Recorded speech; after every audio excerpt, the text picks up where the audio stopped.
believe will become the most consequential national conversation since the adoption of our Constitution in 2010.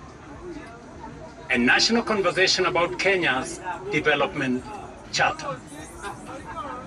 This is a national undertaking about the future of our republic, about the development imperatives enshrined in the articles of our Constitution, the attainment of the Constitution's high development aspirations, and the opportunities we owe future generations as a result.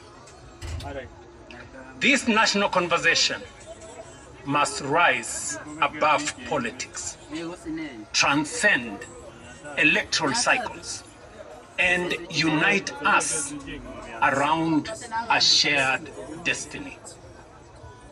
For 2 decades, Vision 2030 shaped our national development priorities, informed public policy, catalyzed investments, and most importantly, inspired the promulgation of our new Constitution.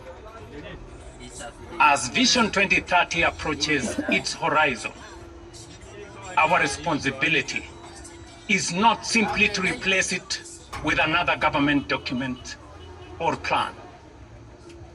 Our responsibility is far greater under the 2010 Constitution. That is, to craft a new national development charter that gives effect to the development imperatives enshrined in the Constitution, and to decide together what kind of Kenya we want to build over the next generation and beyond. That conversation belongs to each one of us and to all of us. But before we decide where we should go next, we must first reflect honestly on the journey we have traveled. Since our independence more than 6 decades ago, the world has witnessed 3 great waves of industrialization and economic transformation, and Kenya has stood at the threshold of each one of them.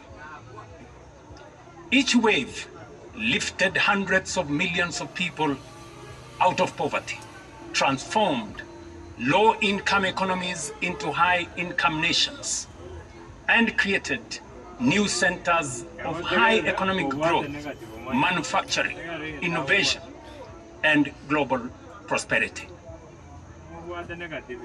The first unfolded between the 1960s and 80s. It involved the East Asian tigers, including South Korea, Singapore, Taiwan, and Hong Kong, which transformed themselves into prosperous, high-income, industrialized economies. The second was in the late 1970s. China, together with Malaysia, Thailand, Indonesia, and Mauritius, embarked on bold economic reforms that lifted hundreds of millions of their citizens out of poverty and transformed their economies into globally competitive manufacturing and investment hubs. The third wave began in the early 90s. Vietnam, India, Bangladesh, and Cape Verde embraced reforms, expanded exports, attracted investments, and fundamentally changed the trajectory of their economies within 1 generation. Our country was present in all these major developments, but we did not take full advantage of them. In 1965, for example, Kenya and South Korea each had a GDP per capita of approximately $110 US. Today, South Korea